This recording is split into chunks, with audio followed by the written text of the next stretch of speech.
Welcome back to Podcast Recovery, everyone. We are your hosts, David O. And Carly R. And today we are joined by our very special guest, Corey. How are you doing today? I'm doing wonderful, thank you. Good. It is early. Where are you from, Corey?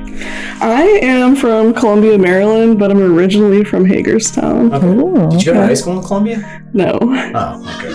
I was like, ooh, I did. No. Okay, fine. Wait. Connection lost. You're from Hagerstown? Yeah, so I moved out here Let's dive into that a little bit. That's fucking weird, right? Why is that weird? I don't know. I Thank think you. it's High a little five. weird. My aunt and uncle and cousin have lived in Hagerstown like forever. I'm just saying. And now my we're in sister and Baltimore, brother-in-law, guys. niece and nephew I'm just live in like, Hagerstown. Hey, what's going on? Why'd you come out of the mountains and come here, you know? The Maryland flag is the way it is because we're a hodgepodge of people and we all accept each other. You son of a bitch. I disagree. That's why the Maryland flag was created that way. I don't think they were thinking like a DEI kind of perspective of like, you know. You don't know what they were thinking. Neither do you. Okay. Damn it, I thought we were on the same side, Carly. Don't do this to me. I don't know, they have Okay. a lot of the Confederate flag out there. Yes. Ooh, yeah. There's probably a lot of that there, yeah. That's true. We'll not go into that. Okay, so you're from Hagerstown, and then when did you come to Columbia? I have moved a lot in recovery, but I've been living in Columbia this time for about a year. Fantastic. When were you first introduced to recovery? In 2018, when I got clean. Nice. And how long have you been clean? 4 years. 4 years. Fantastic. All right. Well, with all that out of the way, I'm going to turn it over to you. Share your story with us, so take it away. Awesome. So I'll just start by saying that I had a super decent childhood, and the trajectory definitely was not planned for me to be here, like as a recovering addict. That's pretty much all of us here. Yeah, for sure. Yeah.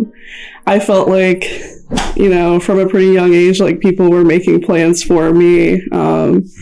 People thought that I had like really big things in store because I, you know, did well in school. Really quick. Yeah. And like, I'm sure a lot of us have heard this at some point. Like, oh, you have so much potential. Yeah. I hated when adults said that to me. I was like, that's such a fucking insult. I was like, do you mean like I'm just like failing right now? I mean, I was, but... Yeah. So to me, it made me feel like I was weird. Like all I wanted to do was be more like the people that I looked up to who were like, you get A's, we get B's and C's. Like we would never get an A. That's like what nerds do. So you were a good kid and you wanted to be like, you were an A student and wanted to be like a C+ student. Yeah. Okay. But I could use it to my advantage because I felt like, you know, like giving other people my homework or like doing their homework for them made me useful. So that was like my worth to a lot of the people that I didn't have any other way of showing or like, I guess, proving my worth to. Carly, did you help people cheat or were you like, no, don't cheat on me? Yeah, I think I did. Okay, I totally did. Yeah. Yeah. But I didn't use for the first time until I was 16, I think, 15 or 16. So I was in high school, and my first drug was a drink. What was it? I think it was rocket fuel. What the fuck is rocket fuel? What? I don't know. It shouldn't be drink. I was a good kid, so like I had these two friends. They were super edgy. Eric, Google that for us. Real quick. Yeah. I've already wait. What is You're this? 16 and you guys made this drink. Do you think you made it correctly? We didn't make it. That was like the brand name. Oh, it's a cocktail. Oh, is it? Let me Okay. see if I can find a Dark rum, amaretto, pineapple juice, Oh man. cream of coconut. Definitely not what we were doing. No, that sounds fantastic. Don't drink, everybody. That's terrible. I mean, it was essentially, we just mixed some type of like liquor with orange juice. Here it is. Hold on. Rocket Fuel Malt Liquor. Ugh. Oh. No offense, but that sounds very Hagerstown. Yeah, right. Well, my friend... There's a fire, there's a fire warning on the bottle. There's a fire warning on it. Yes. It is flammable. Okay. Yes, there's a fire warning. My friend passed me a note in school and she was like, we're going to drink rocket fuel this weekend. And I was like, we're doing what? Yeah. That's crazy. That's a great first drink, though. This looks like right up. Like mine was like some Russian vodka. Yeah. Right? And it's like perfect. This is like $6 fifth. I always forget. So you're shitty vodka. What was yours? Mine was shitty vodka and natural light. That's what my dad drank. Yeah. Mine was Malibu. You had Rolling Rock as the first one? Yeah, that's what my dad drank. Solid. That's a great. That was his beer. This is really terrible. Anybody who's listening, we're not really like this. It's just it's fun to talk about our first drinks and just what level we're at. I was at Malibu. He's at shitty Russian rum. She's a nice pale ale, Rolling Rock, and then you rocket fuel, guzzling fucking rocket fuel. Yeah. Go hard or go home. Continue. Flame hazards. Flame hazards. So like I remember the first time that I used because the two. I would imagine. Yeah, it was traumatizing for me. It was at my house, and my parents, my siblings were home. So my two friends, the one had a boyfriend who was like out of high school already, and so we were gonna sneak him, and then like. The only way I can describe him was like the town junkie into the house. Like all we knew about him was that he'd been in jail. He like did heroin at some point. And I was like, oh yeah, love it. Like this is a great idea. And I was paranoid the entire time. So like my first experience wasn't like, oh wow, like this is, everything I've been looking for. I was like, you're like, everybody shut the fuck up. I was like, get out, like this can't be over soon enough. She's making a tiramisu. This is not cool. Yeah. Tiramisu. Exactly. I don't know, dude. It's just what came into my head. I don't know. That's what moms make. But the first time I actually did have that experience where I was like, this is what I've been looking for. My mom and brother had both been prescribed opiates at some point. Mm-hmm. Like my brother had a sports injury, and then I think my mom like fell while they were building our house. So I went in the medicine cabinet, and I found like some Percocet or something. Mm-hmm. And I just took, had no idea what I was doing. But I took it, and I just felt like this warm feeling that I had never felt before. And it was not like a fun experience. Like at first it was fun. I made like a whole pot of mac and cheese and like ate the whole thing, which like I don't hear about people getting munchies on opiates. No. But then I threw it all up and I was like, oh, like this is crazy. And I wanted to do it again. But there's a limited supply. Mm-hmm. So, and you can only use so much without like it being noticeable. Mm-hmm. So essentially like most of my using at an early age was limited to drinking and smoking. Mm-hmm. And then I fell into like a friend group where they were constantly like pushing the barriers. They were doing a lot of like robo tripping. Oh yeah. And I always felt more like I was like the mom friend or something. Yes. Like I would be there. You're a crucial friend to have. Right. Mom friend is crucial. Yeah, absolutely. Like I felt very valued. And I was like one of the only ones not getting fucked up. Were you the one that like cleaned up at like mid party? You were like just gathering up. Probably. Yes. Yeah. It's a little messy. Let's tidy up in here, you guys. Lay off the roughhousing. I mean, there were certainly times where I went all out and like was the first one passed out at a party or something, but when I was with this friend group, it wasn't like that. Mm-hmm. And if I was using, I was usually just smoking or like doing pills or something. And what we would do in Hagerstown is like go camping on the Potomac River. And that was the only way that we could find like the time and the space to like, I don't know. Do whatever you want. Yeah, exactly. Yeah. And then, like, there was a particular guy in the friend group, because it always starts with a guy, that I was really drawn to. I had actually, like, dated his best friend before I dated him. Oh, you broke bro code. I did. That's not cool. Yeah. but it was like, you know, the forbidden aspect of it, and just like, you know, this person was more spontaneous, and like, I don't know, there was just it was like I felt fearless when I was with them. And they introduced me to like most everything else that I ended up doing. When we were in high school, we were abusing Suboxone. So, so like, I had no idea what that was. I didn't know it was an opiate or anything like that. I just knew that, like, I knew other people that took it and they got really sick, but they said it was like one of the best highs ever. And God, we're fucked up. Right. Oh God, I got so sick. It was awesome, bro. Like, they would just keep doing it. And I was like, I mean, there must be some point to this.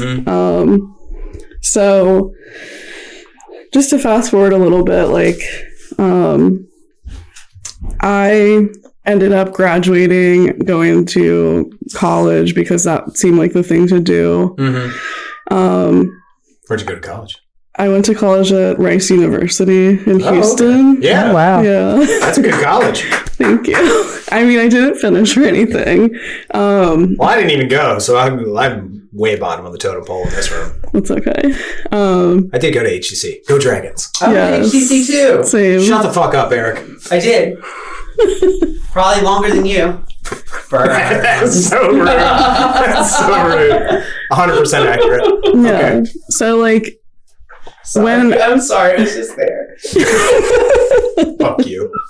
Oh my god. So when I was like, I got flown out to visit this school before I applied.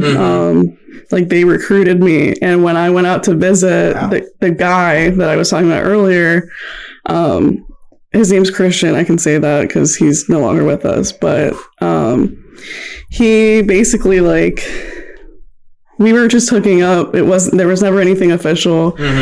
But he ended up, like, you know, cheating on me, like, in the situationship we were in. And I found out when I was at college, and I was like, I'm in Texas. Like, there's literally nothing that can touch me. So, like, the geographical change for me was, like, everything. And I went out there, but without fail, like, every time I came home, I was going to see him. And he had a girlfriend. Like, so were you staying clean in Texas for the most part? I was drinking on the weekends, and I couldn't really find, like, I was really socially awkward, so I couldn't find, like, the people that were using. So it was a lot of just drinking and, like, a lot of barefoot wine, lots of rum. But I mean, I wasn't like a practiced drinker. I just, you know, got whatever everyone else was getting. So when I would go home, I would meet up with him, and like, his addiction was progressing this whole time. He was at home, and as so, it does, like, in Hagerstown. Yeah. Huh? As it does in Hagerstown. Yeah, absolutely. And I would go home, we would hang out, he would have like Xanax and methadone pills and all kinds of stuff. And I didn't say no to anything because I trusted him, and I felt like, you know, doing that together brought us together. So, and then, like, I would go back to school, you know, I had a mental breakdown, because I couldn't handle the fact that, like, you know, he had a girlfriend. He was also seeing me, like, ended up telling her what was going on, and then, like, immediately went to the psych ward, you know, because I just was not doing well. You know, I came home from a bender and, like, decided to, like, ruin these people's lives or whatever. And, yeah, and then I, like, went to the school counselor, and I was like, I don't want to kill myself, but, like, I don't want to be here. Yeah. And have you ever been the side chick?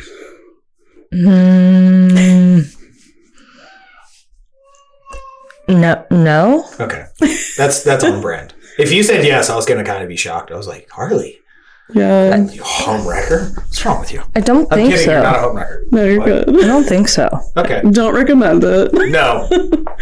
I've been the side guy before. It's not cool. It's not cool. Yeah. That summer I came home and it was right, it went right back to the way things were. Was using a lot of Suboxone. That summer was the first time I tried heroin. And I was doing manual labor too. So it's a lot of like very on brand for Hagerstown things. Yep. My dad works in industrial construction as a project manager. So I was able to like go work on one of the job sites. And what were you doing? I was like... Were you just like one of the painting? painters? No, I was painting an industrial cooling tower. Oh, cool. Yeah. So there's actually a lot of like people don't realize like most of the painting is done by women in construction. Yeah. A lot of it. I mean, I enjoyed parts of it, but I was also fucked up the whole time. Yeah. Or for a lot of it. Yeah, if you're a painter, I mean, what do you... I mean, that's drinking 101 right there, right? Yeah, like in the construction industry, like different groups have different like drugs of choice. Like roofers are almost all on heroin. Well, painters are drinkers, right? Painters are drinkers or just severe potheads. Plumbers are fucking drinkers. Because whenever I did not know this. Yeah, whenever I painted houses, I know like everyone, like my dad or whoever I painted with, were like, all right, let's go get a 30 pack. Electricians love they're either pills or uppers. Yeah. Yep. That makes sense. They're electric. I'm just trying to figure out the roofers and the heroin. I feel like that doesn't mix. Dude, does not mix. Yeah, you nod out and fall off a roof. That is a bad day for you.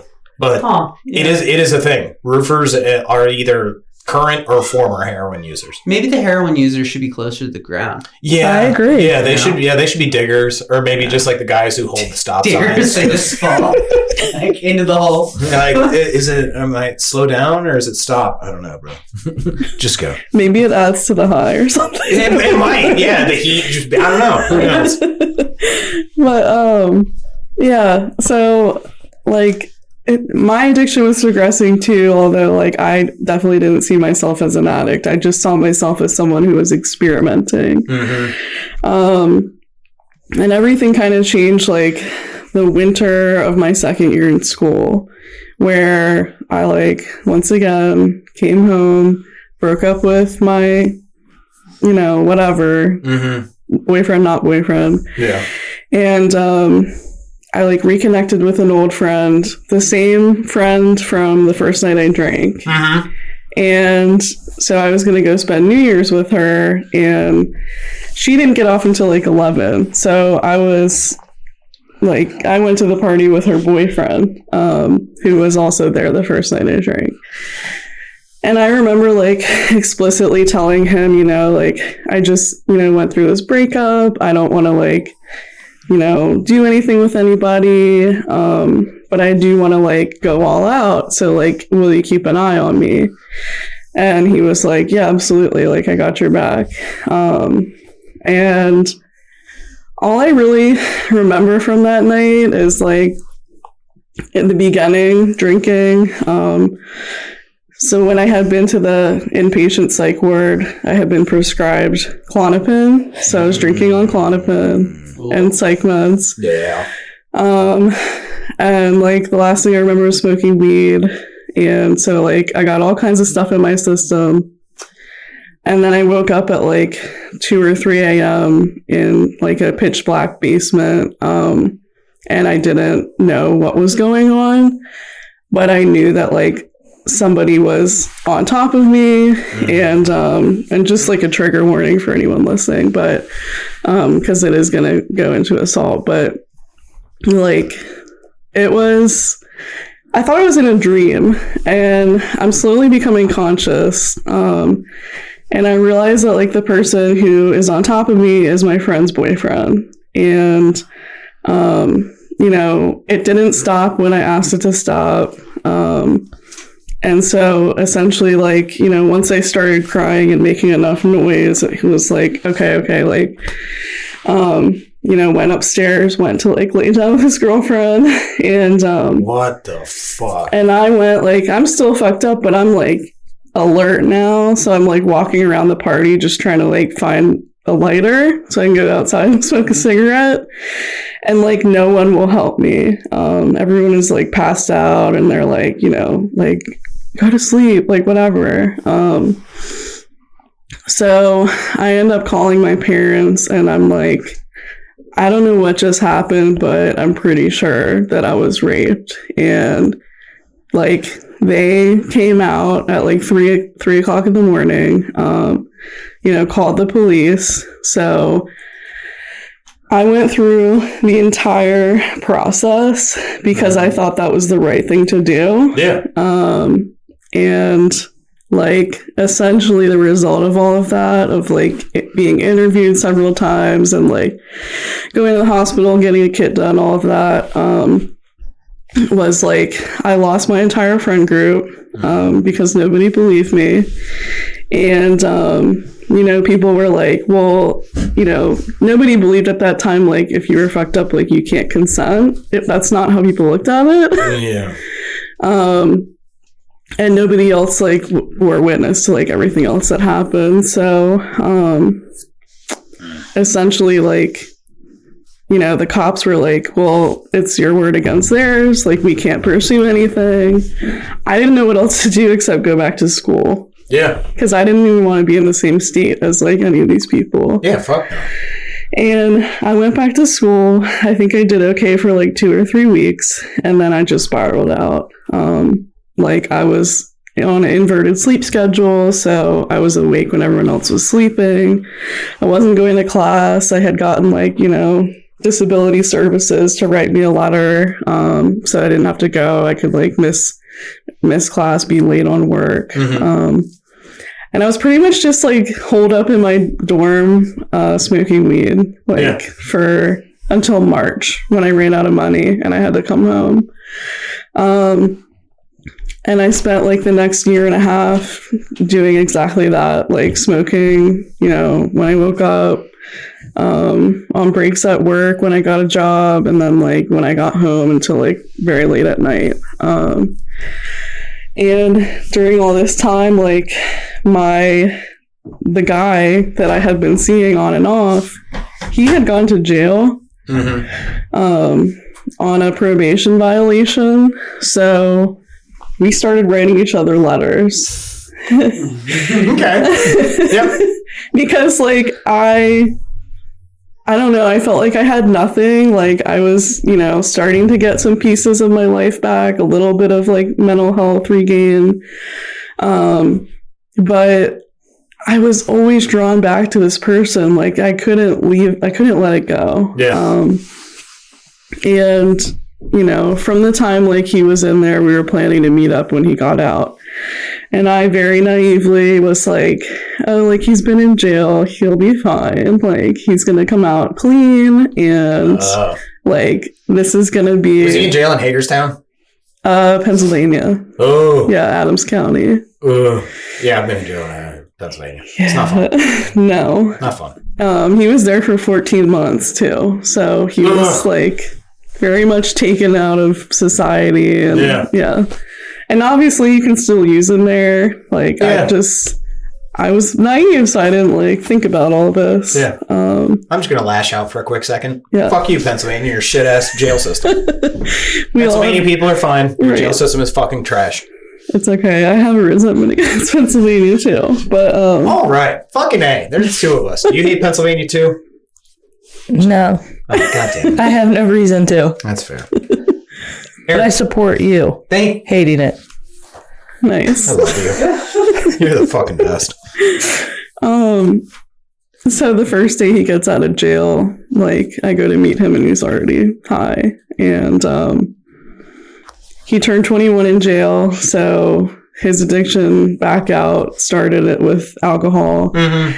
And when the alcohol got to the point where it was like, okay, you need to go to detox or like something else needs to happen. Yeah. He just switched to Suboxone. Mind you, it was intravenous Suboxone. Ew. That's a thing? Yeah, it's not a good thing. No. That just seems gross. So, guess what I ended up doing? Intravenous Suboxone. Yes. Okay, hold on, stop. Were you doing strips or were you doing the pill? Strips. Ew. Yeah. We're not judging you. I'm a little bit judging. I'm good. We're judging the act, not the person. Those are two different things. The act. Yeah, the strips, like, I don't know, that's crazy. But think about it, like, I'm very, like, not to be, like, whatever. I consider myself, like, pretty intelligent, so I was like, well, I can trust this because it's a prescription. It's coming from a doctor. Yeah. Even though we were buying it on the street. But at some point... That is like... There's always justification somewhere. That is flawless logic. Yeah, so I was like, why would I do heroin when I don't know what I'm doing when I could just do this? That's fair. And that's how I, like, you know, pulled the wool over my eyes enough so that I could do that. And I did that for, like, the next 2 years. I was working full time. I ended up moving in with him and his mom. He was not working. You know, he spent most of his time, like, you know, getting the drugs, and then I was bankrolling it on a, like, $11 an hour pay. So, you know, eventually that being supplemented with, like, robbing people, stealing from people, and I would just robbing people? I was the getaway driver, but yeah. Like, we would... You're so, like... You're very wholesome looking. So the fact that you're like, I was the wheels in this fucking operation is really badass. We would just go, like, meet up with people. It's not that badass. We would tell people we were going to sell them acid and then, like, go meet up with them and, like, outside an apple orchard or something. Keep going. And then drive away after you like, okay, let me go. Like, I got the money. Let me go to your car. We're robbing a bunch of fucking hippies in an apple orchard. But, like, amazing. There's your donkey story. That's fantastic. I drew the line because, like, some of them reached out and they were like, we're going to kill you. What the fuck? And I was like... Just go to your Fish concert. Shut up. I don't even think we made that much money. It was probably, like, $200. Yeah. Oh my god, that's amazing. Oh. Yeah. I have to dry my eyes. Good times. But funny. That is the funniest setup I've ever heard. Hey, you guys, come meet us in this apple orchard. We're going to sell you some acid. Were they robbed at, like, gunpoint? No. Okay. Oh, so you just took their money and, it like, was were a very fine. friendly exchange. We just didn't come back. It was like what you would do when you burn someone, right? Exactly. Robert. Yeah. I mean, whatever. It was some type of fever. Oh, they deserved it. Oh, God. You fucking idiots. But, like, things didn't just stick to, like, Suboxone. Pretty much at some point it was, like, anything. Yeah, whatever you could get your hands on. Anything that would go in a needle, we were doing it, whether it was bath salts, cocaine. Yeah. You do bath salts? Yeah. Was it as horrible as we all think it is? It was terrible. Okay. I thought it was Molly. They called it M. And then I found out it was not. It was bath salts, and I was like, I don't feel great about this, but I'm going to keep doing it. How much zombie tendencies did you get? Did you ever bite anybody? No. Okay. But, like, my hair would get very matted from, like, rolling around and, like, just, you know, like, I couldn't control your body movement. You really are, like, some kind of that animated body. That in my estimation, and I don't think I'm alone in this, and Eric will 100% co-sign this. The big three no-nos of just stay the fuck away are bath salts, crocodile, and flocka. If those are being offered to you, get the fuck out of there. Yeah. Immediately. That I would agree with. Yeah, flocka is a type of bath salt, but it's like, you know, it's a name brand bath salt. It is a name brand bath salt. Yeah. That's I thought flocka was different. Crocodile. Crocodile is just the bottom barrel. Do you know what crocodile is? No. So it's like this Russian cocktail of, like, drain cleaner and just any sort of chemical. Essentially what it is they were like, what if we made, like, meth for heroin? Yeah. Yeah. And that's like, crocodile. It's bathtub heroin. And yeah. It literally, your skin and meat just starts falling off. It starts to eat away at your Oh, God. It's horrible. Don't Google it ever. It's horrible. Well, it gives It's you horrible. like chemical burns. Yeah. On the inside. It's horrible. It's horrible. So bath salts. Okay. Yeah. So, I mean, we were going to like quote unquote trap houses in like York County and Adams County to get this stuff. So, you know, we did a lot of driving to Martinsburg, Pennsylvania, whatever. That whole like surrounding area of Philly, like those suburb counties, they're just rife with problems. It was rough out there. Yeah. Oh, dude, my bottom was when it started when I was supposed to be picked up from work one night.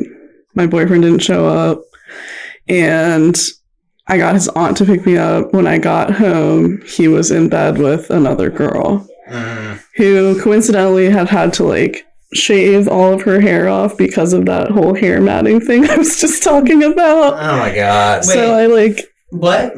Is that like a thing that like people on bath salts do? Like, if you can't control your body movements and you're like sweating and rolling around for hours upon hours, like your hair becomes extremely matted as a girl. Yeah. Sounds terrible. Yeah. It is. And it's not something you can just like wash out in the shower. No. So I come home and there's this bald girl in the bed. And like they're both passed out. Like he has a belt wrapped around his arm, and I'm just like, what the hell? Like, my whole life, like I thought, you know, he was my whole life at this point. We were a team, and you know, even with all the history of like cheating with me or cheating on me, like at this point I was like, who are you gonna cheat on me with? Like, I'm here doing drugs with you, like funding you, and yet like also I'm at work all day, so like what is he gonna get into? Like, so I left. I packed up all my stuff, took as much drugs as I could find, and left, and I went home. And then for like the next month, it was just this big long spiral of like staying in motels and losing my job. And I didn't have a car at this time because I had crashed it. And, you know, just like trying to like win this person back. Not that, you know, I need to be the one doing that, but, so the girl ended up getting pregnant. No. And bath salt, baby. yeah, at this point we were doing meth. So Even better. Forgot to say that. Yeah, I mean, he was like, I couldn't help it. Like, you know, we were doing meth together, and like, what do you do when you're doing meth? Like, you have sex. And I was like, I guess so what are you doing with like your guy friends when y'all are doing meth together? Like, fucking. I mean, listen, like, I'm LGBT friendly. Yeah. I was like, Yeah, do what you do, bro. Yeah. Whatever. Yeah, what do you mean? Like, what else would you do, right? I don't know. I have never smoked meth, so that is out of my... we weren't smoking it. Oh, God, you were injecting meth? Yeah. Oh, God. Yeah. Goodness gracious. Okay. Yeah. And like, so I would hang out with both of them because I still needed to get high.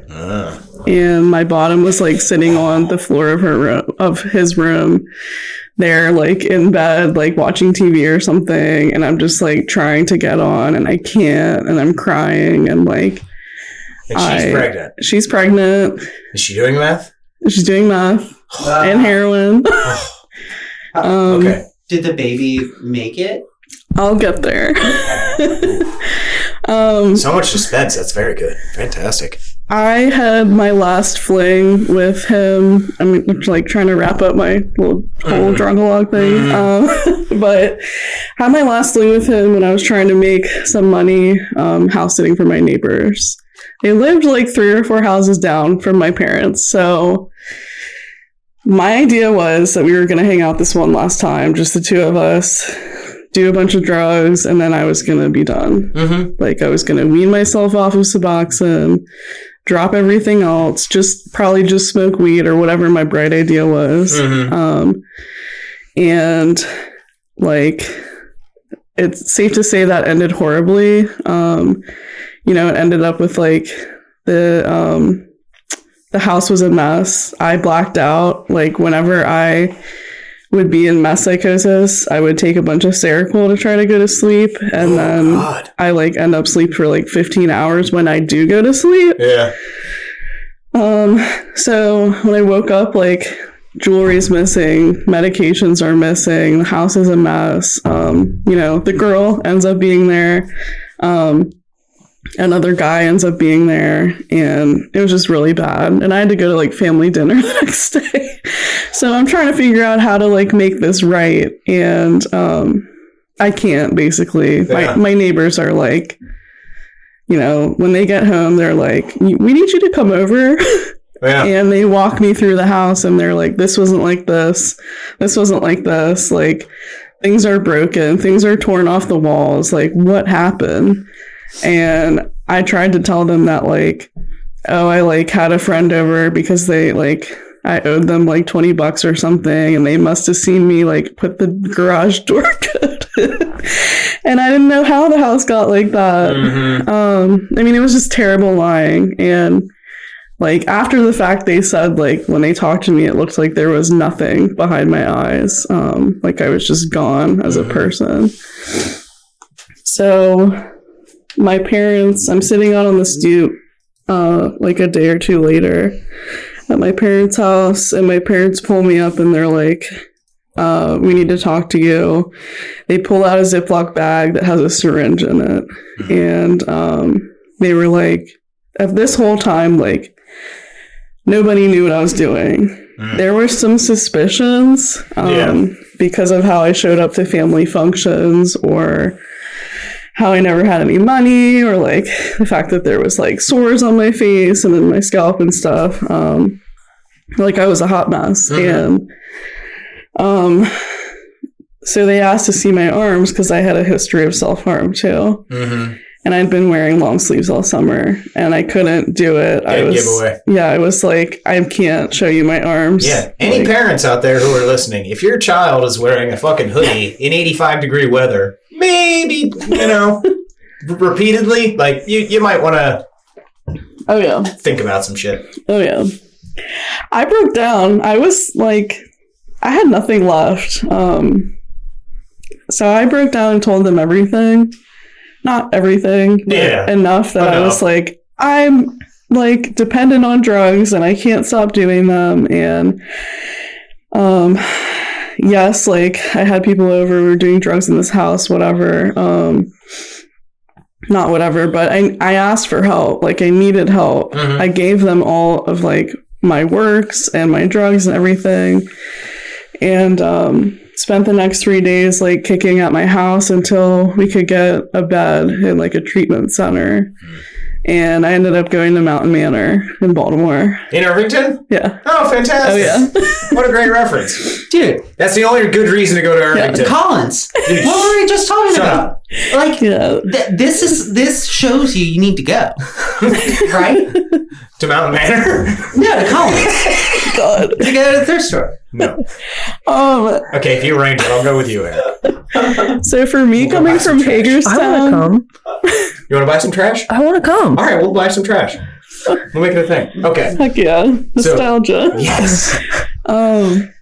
So for me, coming from Hagerstown, going to inner city, like Baltimore, was like pretty close. Scared straight. It is actually it is the inner city. I would say. Yeah, like, I would 100% say Irvington. I mean, once you kind of cross 695, like 5 minutes in. I mean, once you're past Paradise, you're in the you're in the danger. It's highway to the danger zone at that point. I mean, we're really only 10 minutes away from like that part of the city from here. Yep. Anyway, so you're scared straight. Yeah, I'm 23. Wait, you were afraid of Baltimore? She came from Hagerstown. Oh, absolutely. Oh, that's true. Yeah, that's and totally she's dealing with different. like Adams and Bucks and County. like fucking apple farms and shit. Yeah, and now she's there's robbing like, Sid heads and fucking apple orchards. Yeah, I get it. Like, I'll like touch bugs and pick up snakes, like no problem. But like when I was a Baltimore, Well, what about like, wait, your type of bugs? Now, like a bed bug, cockroaches. I mean, good with those? like katydids, and mantises. Katydids and stick bugs and the fun bugs. Yeah. You know, Not the filthy fucking trash bugs of Baltimore. no, we would step on them outside, like when we were smoking on our breaks or whatever. Damn right treatment. you would. We'd be like, oh, it's like whack-a-mole. Yeah. But It's true, because as soon as you squish one, another one pops up. yeah, I just remember like at this point I was very open-minded. I was like trying to soak everything up like a sponge because all of my plans and ideas had gotten me to this point of like serious spiritual like destituteness. Yeah. And so like I'm Did asking, you listen to Christina's podcast? At some point, yes. Dude, when the judge called her moral turpitude? Turpitude, yeah. Yeah. Huh. Yeah. Yeah. You lack moral turpitude. Yeah. I mean, I'm like in the nurse's office the first day doing my intake, and I'm like, how am I supposed to survive this? Yeah. And she was like, just listen and watch. Like, listen to everything, watch everybody, and like, remember that this is for you at the end of the day. So I went in there. It was crazy. Like, there was actually somebody in there who knew like a childhood friend of mine, and she was from Cumberland. Mm-hmm. Oh. So there were all these weird coincidences. Yeah, and like I did survive. But that was the first time I was really truly introduced to like 12-step recovery. Mm-hmm. I think like my dealer had given us a basic text at some point, but like that was at the time when we were still looking at everything as just surfaces. Your dealer Oh, gave you wow. the basic text? He like gave my boyfriend a basic text because like I wasn't an addict. My boyfriend was an addict. Well, Eric, who was it that literally had like just like drug residue all over their basic text? Who was that? Was that you? What? Somebody definitely him. Somebody came in and literally had drug residue all over their basic text. It would not be me. I don't know. We'll say Zach. We'll say Zach B. I could see it being Zach. 100%. We'll say it's Zach B. We're moving on. Sure, yeah. Keep going. My plan was fully just to like get clean, get stuff out of my system, and go Right back to it. go home. Get an oil I change. mean, I didn't really have plans. Like, I just knew that like if I went back to the same guy, the same things were gonna happen. And like when I got everything out of my system, like I was so emotionally numb to like certain parts of that situation. Oh, yeah. I remember calling him from treatment to be like, it's over. And like the first thing he said on the phone was like, oh, like, don't worry. Like, we didn't have to get an abortion. It was an ectopic pregnancy. So like, that's all good. Oh. And I was just like, What the What's fuck, an dude? What is that? What is it's that? like, I'm Sort of like a stillborn, isn't it? no, No? it's like the pregnancy was never viable. Oh, okay. Like the egg would have like implanted basically in In the uterus. In the ovaries or like the tubes or something. Yeah. So it's like But your that shit body can be fatal Yeah. for the person. it can. That's what happened to my oldest sister, Oh, God. right? And during the whole downfall of my entire family, Yeah. that was like the first Yeah. thing that happened. My other sister found her on the bathroom floor, like not able to move. That's right. You told me that. Ah. Oof. Yeah, and if she wouldn't have found her and gotten her to the hospital, she could have died. Yeah. Like, that shit's dangerous. It is. And this guy's just like nonchalantly like, no, it's totally cool. We don't have a baby. Oh yeah, I mean, Yeah, like, it's it fine, died in the fallopian tubes like 8 months ago, and like we got it removed. It's fine. Yeah. I mean, to be fair, I too was like, I don't care. Like, I Yeah. don't care if you're a dad or not. Like, I don't want anything to do with you. Good. And like I wasn't sure where I was going to go after treatment. I got pulled out early, so I was only in there for 3 weeks because my parents wanted me to go to my... Because you were an A+ recovery. Right. They're like, are you really going to get more out of like another week here? Like, if you are, you can stay, but like your grandma's about to turn, your great grandma's about to turn 103. So like... Well, that's awesome. Wow. Yeah. So yeah, like... Fuck that last week of recovery. Go to a 103-year-old birthday. That's awesome. I made it in time to like, you know, see her for that. And then I think a week later, she died. Oh. Yeah. So that's actually awesome. Yeah. Really it awesome. was like... I don't think it was a coincidence. Yeah. But... And she was like a really cool lady. She had been like a high school counselor and stuff. So even though she had dementia, she like gave me some really sage wisdom or something that was like, you know, Nice. Everybody's taking everything way too serious and life isn't about that. And So that's 2018. So she was born in 1915? yeah. Good Lord. Yeah. That's insane. Yeah. That's wild. I do not want to live that It's long. crazy. I don't think I was super like grateful or in touch with any of that back then because You're in early recovery. I couldn't sleep. Yeah. I, you know, couldn't control my feelings when I had them. And so basically like my only priority, like besides supporting my family through that, was to go to meetings. Mm-hmm. And I remember the first meeting I went to was in Maine. Because that's where my family's from originally. Okay. Not me, but like parents and stuff. Yeah.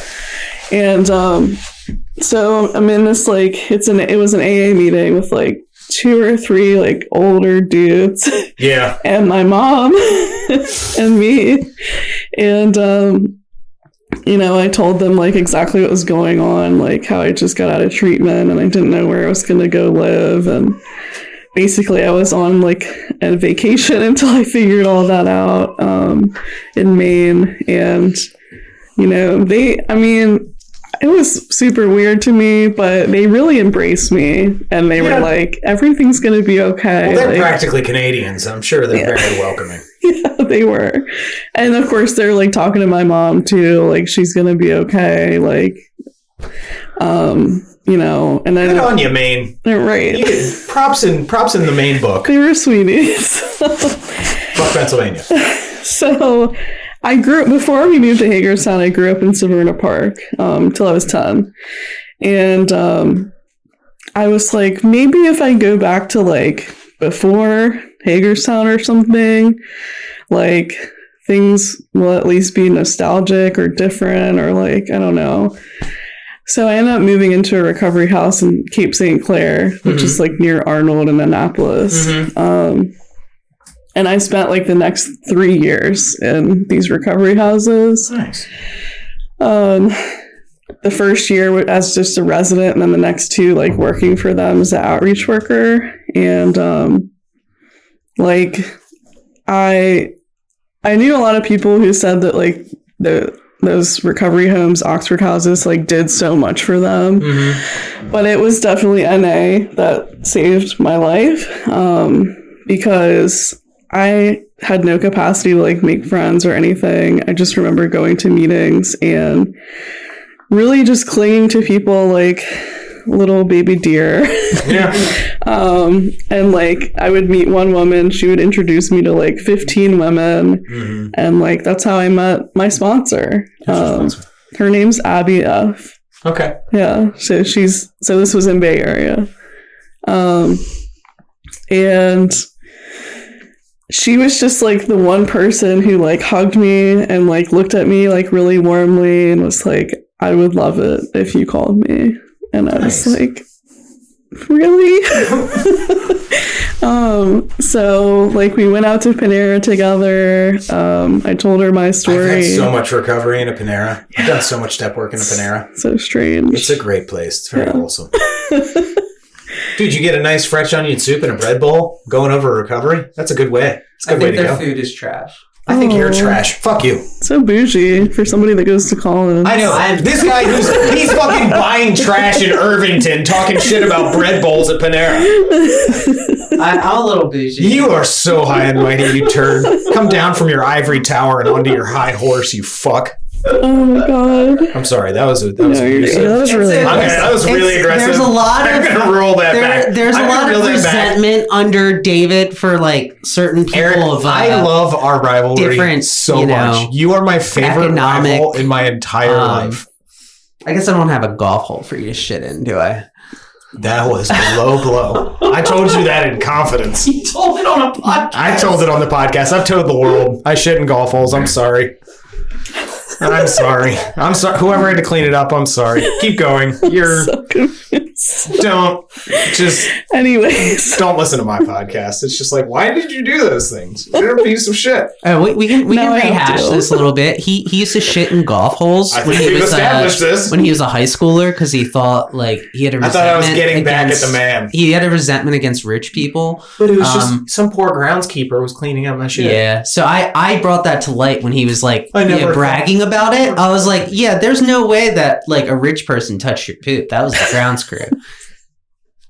Some blue collar guy. I bet one time though, like somebody, hopefully. Yeah. I hope I got one of them. Yeah. Sons of bitches. Like, oh my God. Yeah. Enjoy your hole in one now, Chad. Oh my God. Okay, where were we? We digressed so far. My first recovery job was working at Target for a year. Oh, we were talking about Panera. We were talking about Panera. That got way out of hand. Yeah. Gonna move along. Yep. From Panera to Target. In case anybody's listening, we're all white people in this room. God. It was the Super Target in Annapolis too. Nice. So essentially, like, I had to go ahead to like start working the steps, but I really didn't. Mm-hmm. Because it was just way more important to be like really fully immersed in the retail lifestyle. It was the holidays and like my hours were picking up and I had to get that money. Yeah. And then January 3rd, I got the news that my ex-boyfriend had died from an overdose. And I hadn't talked to him since like around Thanksgiving or so, because he was still trying to like keep in touch with me the whole time. And I was like, I don't have like room for you in my life now. Mm-hmm. Like, unless you're clean, that's a different conversation. But he was like supposedly waiting for a bed in a treatment center when he died. So that was something that like at the time was very problematic for me, just because it's like, I mean, obviously, like, I'm going to grieve this person because they were really integral to a lot of my life. But I also had a lot of judgment against myself because this person and I, like, we did horrible things to each other. Mm-hmm. Like, it was not a good relationship.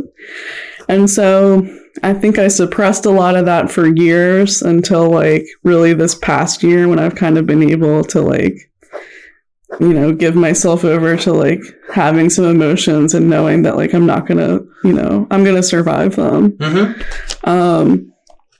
But my solution at the time was like to start working the steps, and that's a fantastic solution. I just dove right into it. Mm-hmm. Like I stopped going home every weekend. I started like making a real network. And, just doing my step work. And so by the time I like got to a year, I had finished the first 3 steps. And I was doing like pretty well for myself realistically.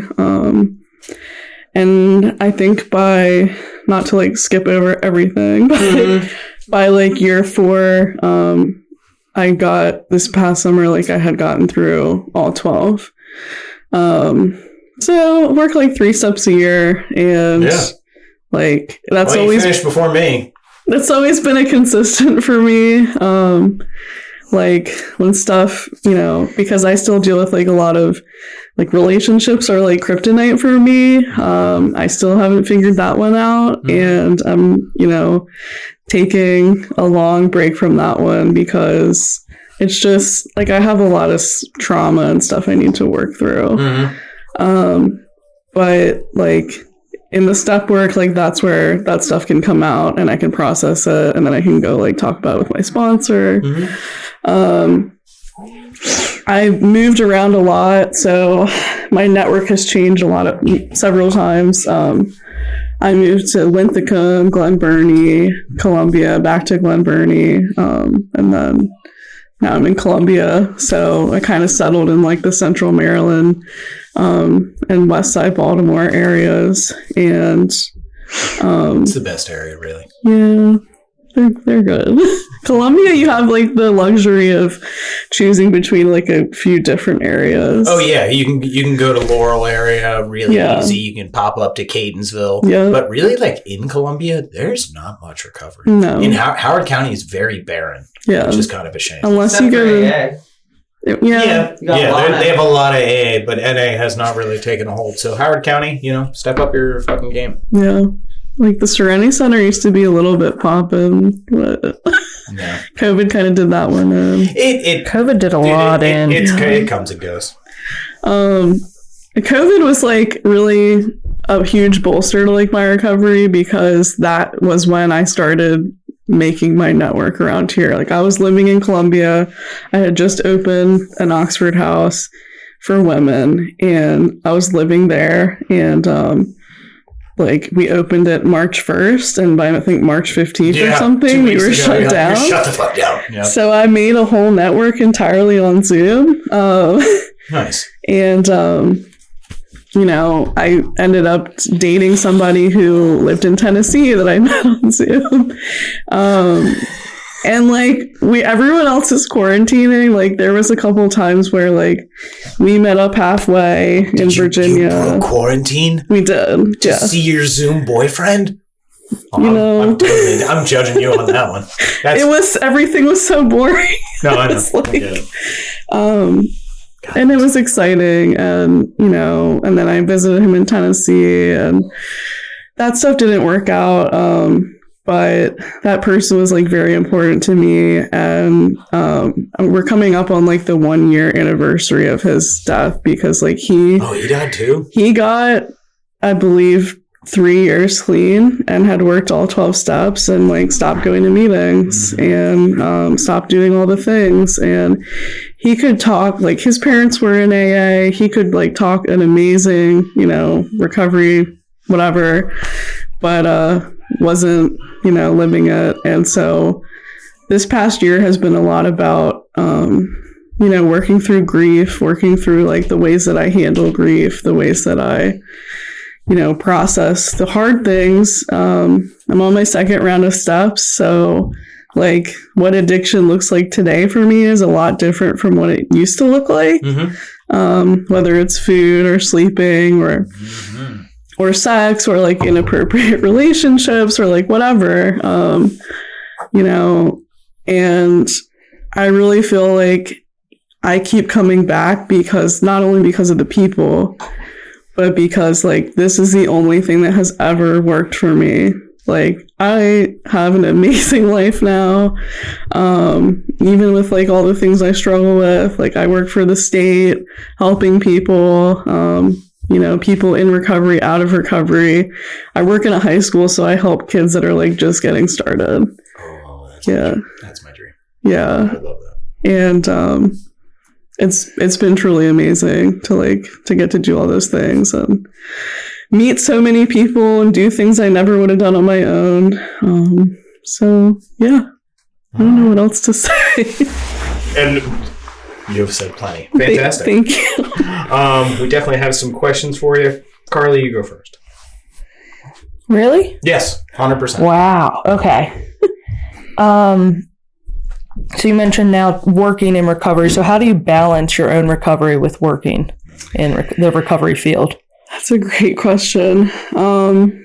So I've experienced burnout a few times I've been working in recovery for the past 3 years. And what's really important to me is that my job is not my recovery. It's very fulfilling to help people, but that does not count as like service for me. Not in like the sense of like freely giving of myself, because I'm getting paid to do it. So my meeting attendance is very important. My step work is very important. And like, keeping in touch with other people that are clean, because like you can work in recovery with other people who are in recovery, but they ain't always recovering. So it's important for me to like make sure I'm surrounded with other people that I can get stuff from. Yep. Yeah. All right. Which question do I want to go with? All right, we'll go with that one. How do you deal with your mental health in recovery? So I seek help outside of NA for that. I've been in therapy weekly since I got clean.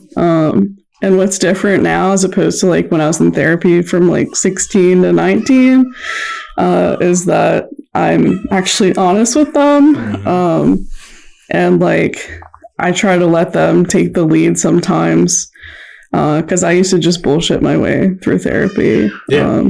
So therapy, combination of like, you know, I am on psychiatric medication, and like keeping a close eye on that, and then also just like, you know, the same support network like I use for recovery, I need that for like my mental health as well. So the social support really is everything. Oh yeah. Yeah. Fantastic. Yeah. Now I know you gave a lot of credit to NA, but how have recovery houses been vital to your recovery? Ooh, fantastic. So it was important for me to be living with other people that were trying to do some of the same things that I was doing. And it always gave me a safe place to come home to.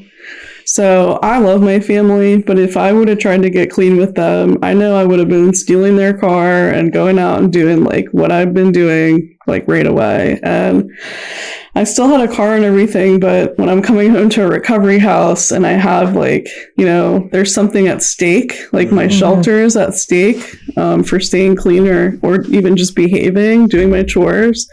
Like it taught me how to be a human. It taught me how to live with other people. Which was not something that I was good at before. And I lived with like, you know, upwards of 5 or 6 people a lot of the time. So you meet all kinds of people in those situations. But, you know, 3 years is a long time to be in recovery housing. But I definitely got a lot out of it. Like I took advantage of it as much as I could. Nice. I'm going to do a fun question. Sure. Because I'm peeping your tattoos.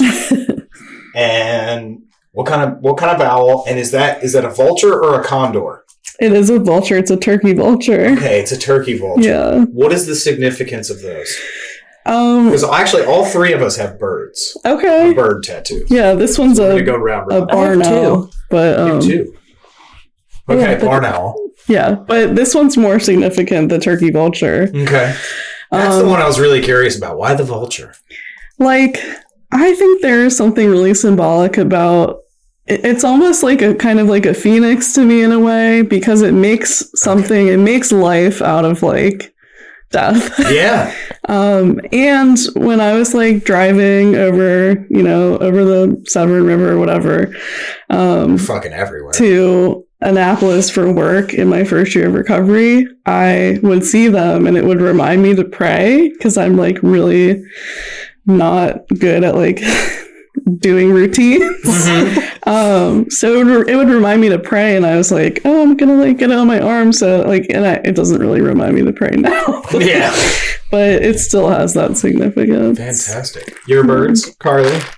I have I totally the forgot cardinals on my arm. Yeah. To represent both my parents who have passed away, just as a reminder that they're like always here. And then the phoenix on my back, which is the one that you came with me to get. Yep. I'm so... Yeah, I don't know how you forgot that. I'm gonna get and that shit was for something that I had in mind even way before recovery, because of everything that like happened with my family. And how like awful of a time that was, and difficult it was to like just function after my mom's stroke and my dad passing away and my sister with the ectopic pregnancy and all of that. And then it was like after getting in recovery, I thought it was a perfect time to get it. Yeah, absolutely. And my bird is really lame, and I don't even want to talk about it. I'm going to, but like, Oriole? No. It's a raven. It's a raven. No, but it's a raven. It is a raven. It's a unique raven.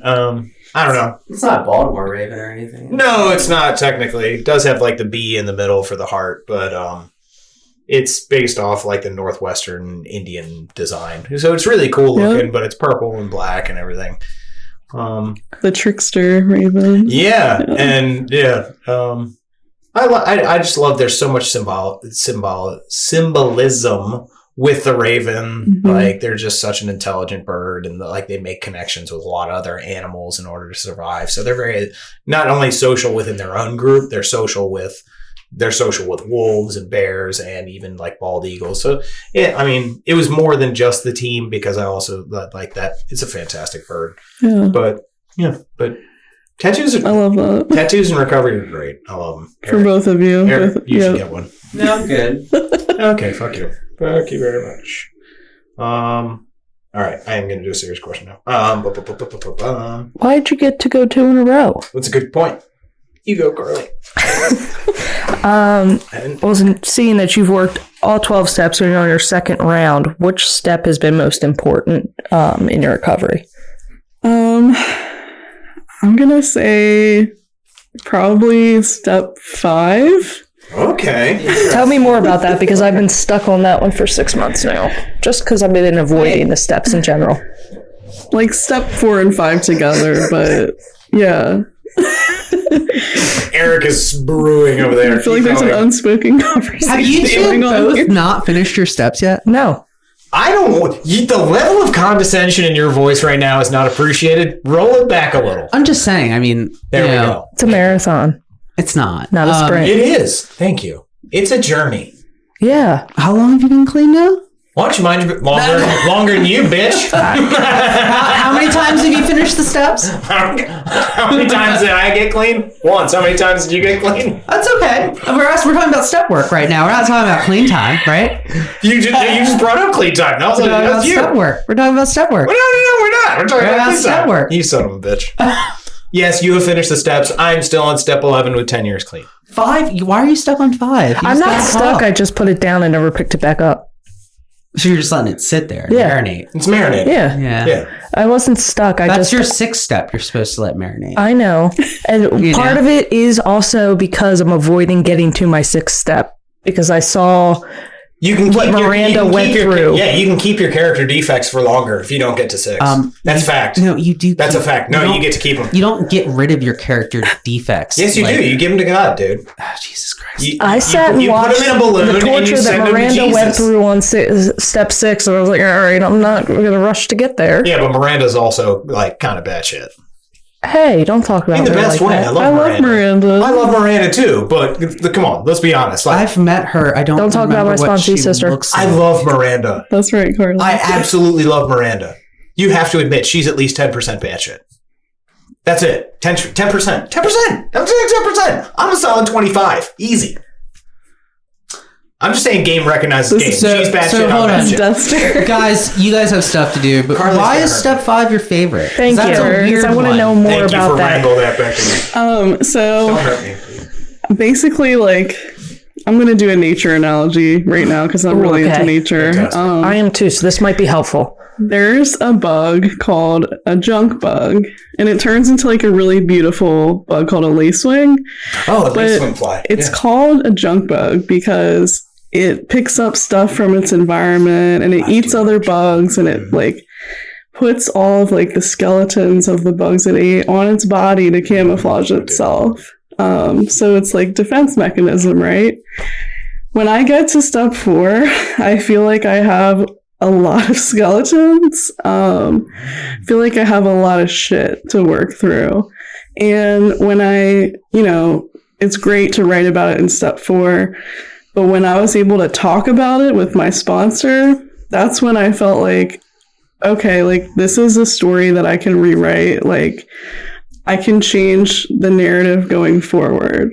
And I didn't have that perspective when I was writing on it because I was still kind of like in it. Yeah, in it. Yeah. So that's what I would say. All right. That's the best analogy for step 5 I've ever heard. And I'm out of questions, so it's all over to you. All right.